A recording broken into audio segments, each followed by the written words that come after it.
continuação da análise das Upanishads. É verdade que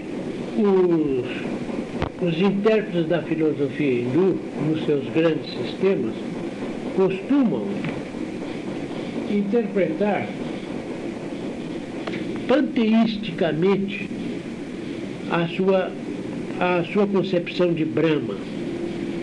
Brahma, por exemplo, a criação, para eles, se apresenta, não é uma produção como a criação cristã, tirando do nada, mas é uma espécie de objetivação de Brahma, do próprio Brahma, que se objetiva nas categorias do espaço e do tempo, por exemplo, para a criação sensível que nós conhecemos. De maneira que a criação não é propriamente para ele uma construção, mas um devir.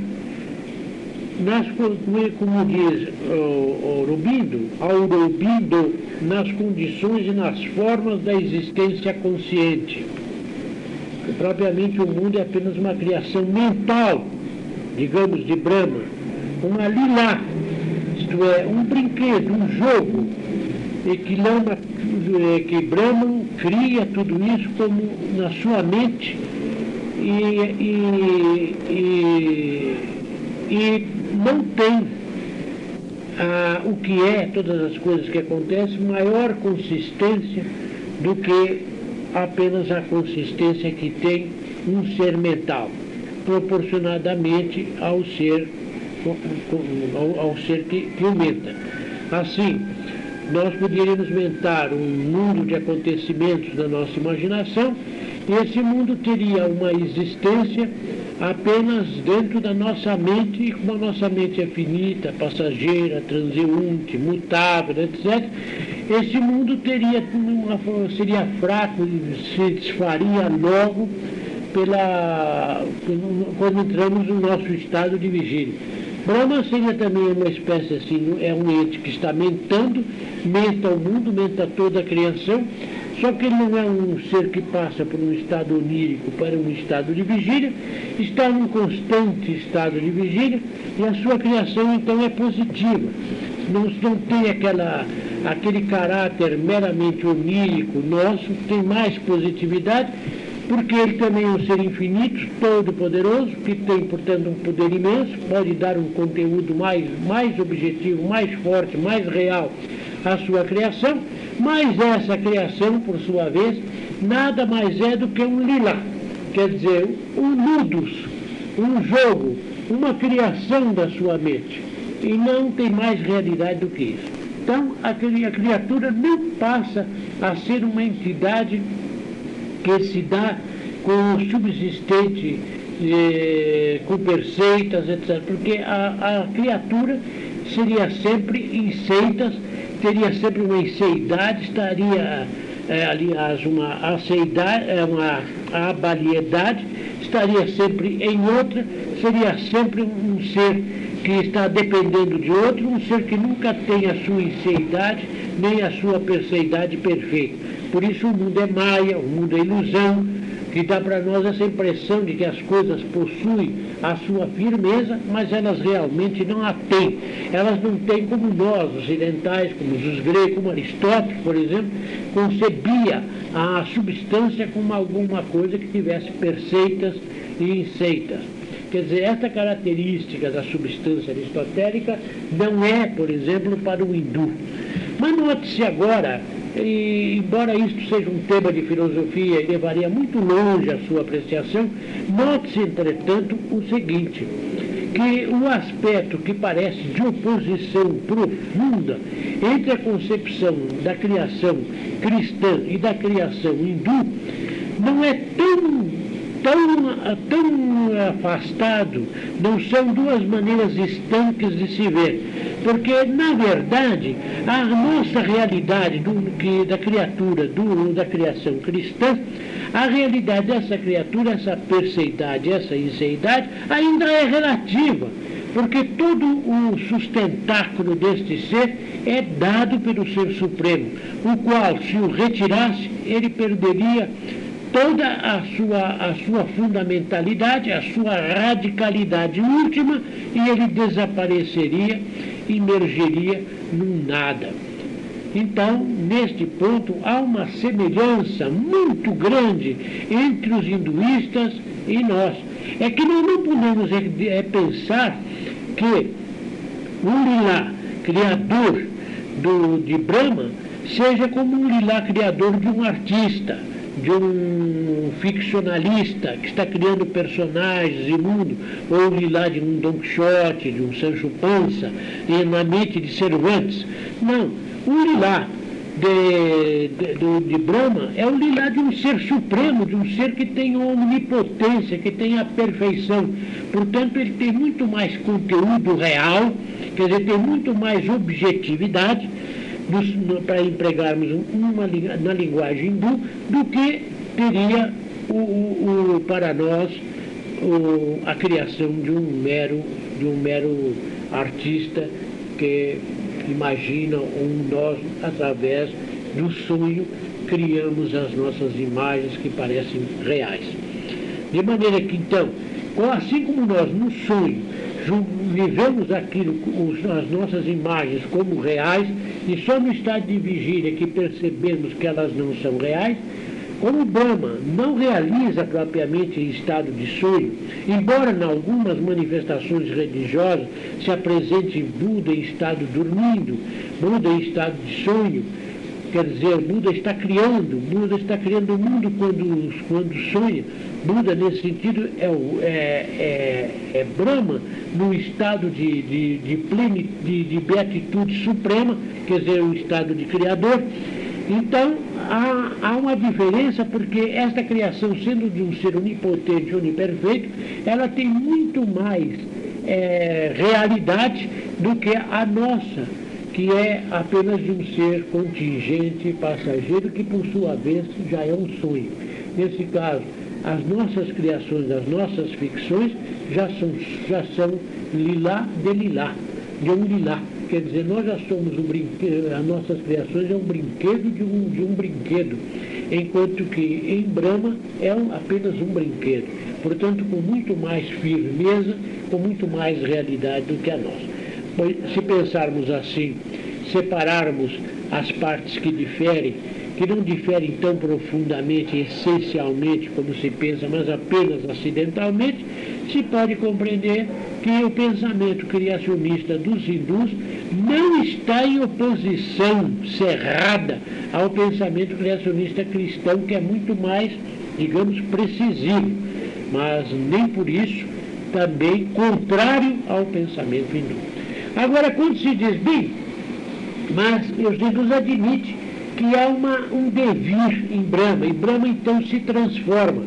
Bem, isso não é verdade, porque se nós olharmos e lermos os diversos trechos das suas obras, não há essa transformação em Brahma. O que é o seguinte, Brahma cria o que se transforma. O que se transforma não é ele, Brahma, é a coisa que ele cria. Ele cria uma coisa, e aí vem então as divisões, Prakriti, do Purusha, etc., etc., que isso já pertenceria a um estudo mais aprofundado do pensamento hindu, e Shiti, Shakti, Maya, Sati, etc., aquelas divisões todas, e o que se vai transformar é a coisa criada, e não propriamente dele. O que se diz que ele se manifesta, quer dizer, a manifestação dele nessa criação não é uma modificação, ele não deixa de ser, por isso ele é movimento sem ser movimento. Ele muda sem mudar. Então nós encontramos no pensamento hindu a presença desses aparentes contraditórios, que aliás não são contraditórios, são contrários, que se conciliam perfeitamente na sua concepção.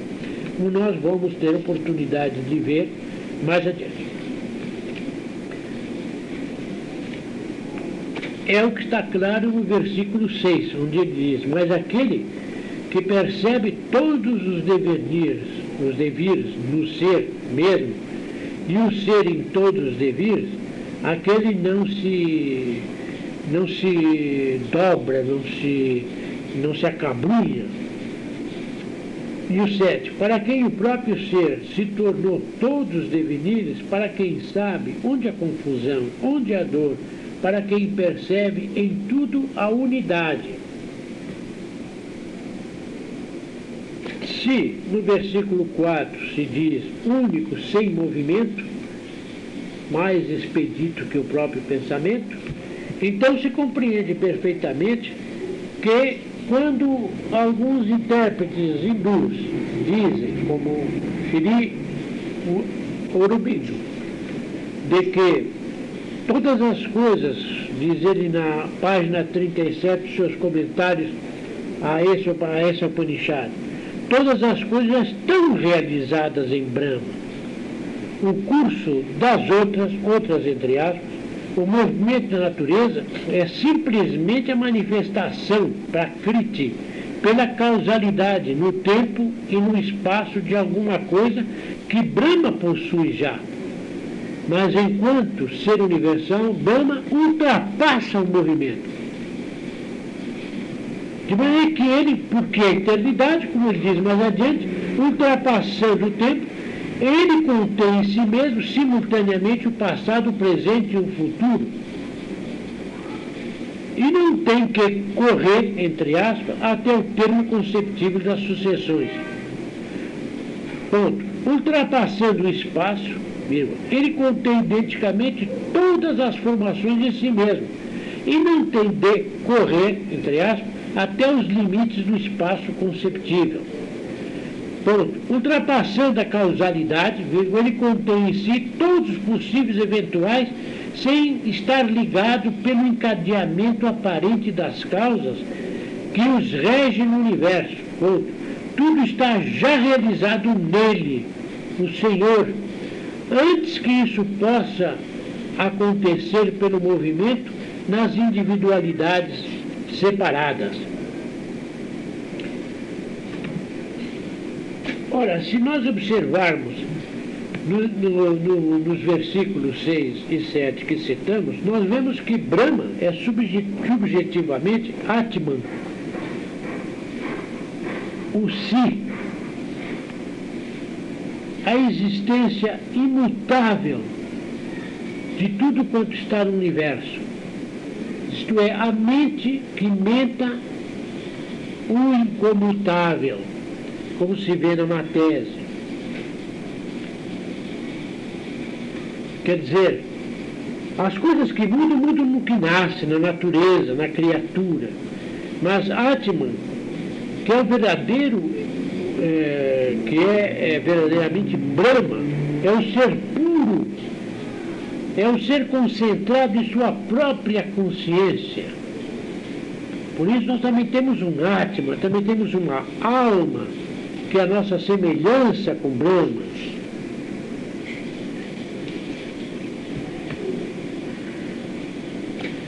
No versículo 8 nós lemos, Ele, Senhor,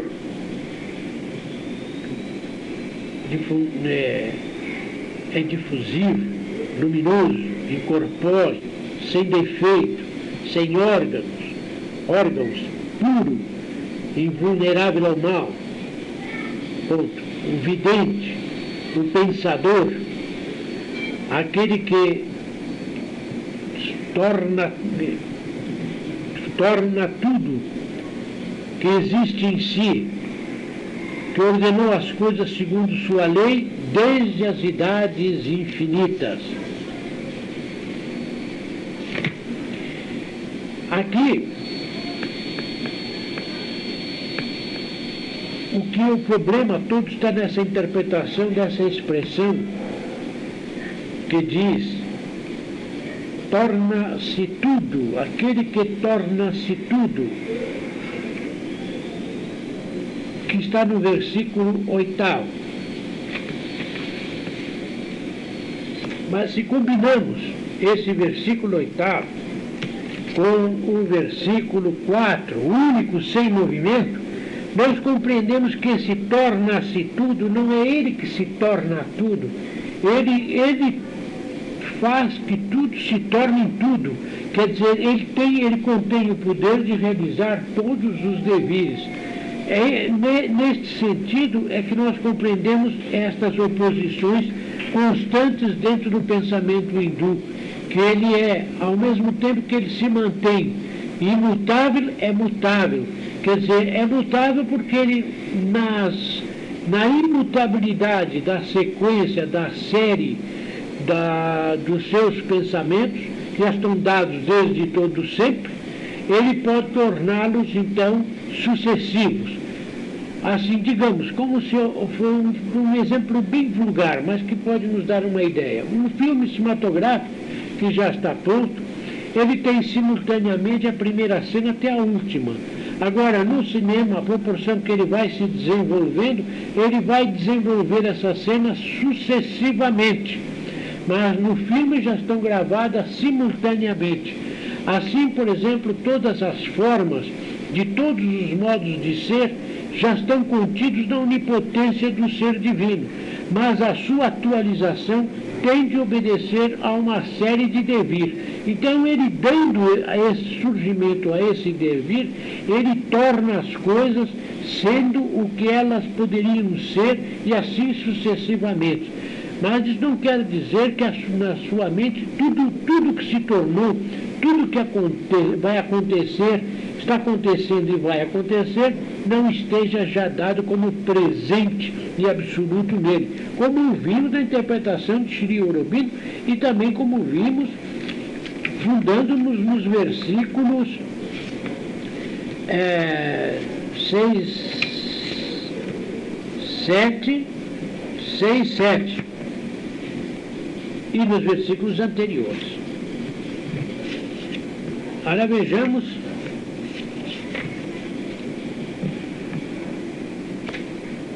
o seguinte: dentro do pensamento hindu, Brahma apresenta-se como um ser concentrado em si, intensiva e também extensivamente. Intensivamente é o que eles chamam o silencioso Brahma. É o ser nas suas procissões ad intra, como por exemplo é concebido no cristianismo. E no seu modo extensivo é o que eles chamam o ativo Brahma. É o Brahma na sua extensão, vão estendendo o seu poder eficiente para as realizações das coisas. Aliás, Sri Aurobindo interpreta assim também na página 56, no seu livro citado, que é o estudo sobre o Upanishad, o Lisha Upanishad. Agora, ele mostra também que essas interpretações da mutabilidade de Brahma não tem fundamento. E ele, então, tem essas palavras que nós vamos reproduzir, que são muito expressivas. A página 59. Ele é sem cicatriz entre aspas. Quer dizer, sem defeito, sem falha, sem imperfeição, ponto.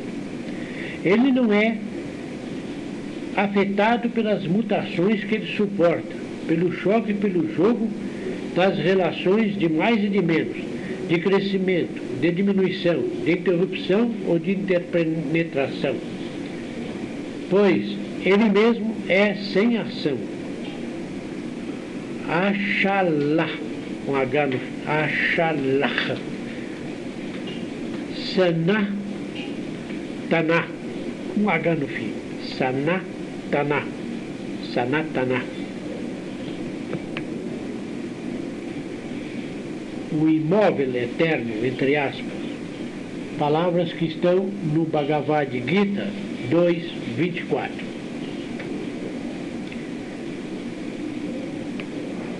Não temos necessidade de reproduzir passagens das outras Upanishads, porque este pensamento exposto no Isha é o que se repete em todos os outros Upanishads, no referente ao que se pode dizer a essência metafísica e física de Brahma, quer tomado pessoalmente como Brahma, ou quer tomado impessoalmente como Brahman, que infelizmente a confusão entre esses dois tipos de tomar Brahma impessoalmente, que seria concepção mais universal, e tomar Brahman pessoalmente, como se toma no cristianismo, leva a muitas confusões. Eles, os hindus, tomam dos dois modos, mas fazem a distinção de quando Brahma é Brahma e quando Brahma é Brahman, isto é, neutro. Corresponderia, então, o que nós poderíamos dizer a Deus tomado enquanto Deus e Deus tomado enquanto divindade. Daria estes dois sentidos. Para terminar, vamos citar apenas 2 versículos do da Mundaka Upanishad, o 8º. Pela energia em obra, o Brahman universal estende-se, e de Brahman nasce a matéria, e da matéria vem a vida e o mental, e a verdade e os mundos, e nas obras a imortalidade. Pela energia. Nós vamos comentar, e mais agora este outro, para finalizar, que nos dá bem o sentido da sabedoria, como os hindus a entendem, que é a mesma como entendem os cristãos. Que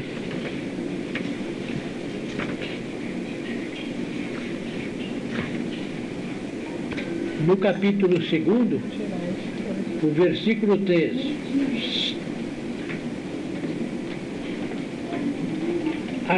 apenas aquele que tem o conhecimento exposto em sua totalidade e em todos os princípios da sua ciência, o conhecimento de Brahma, pelo qual se chega a conhecer o espírito imutável, que é a verdade da inteligência, porque ele vem a ele com o espírito apaziguado, como a alma pura e tranquila. Quer dizer, só esses que alcançam a este conhecimento são os que podem alcançar, estão aptos a alcançar a visão da divindade. Estão aptos a preparar-se para a beatificação. O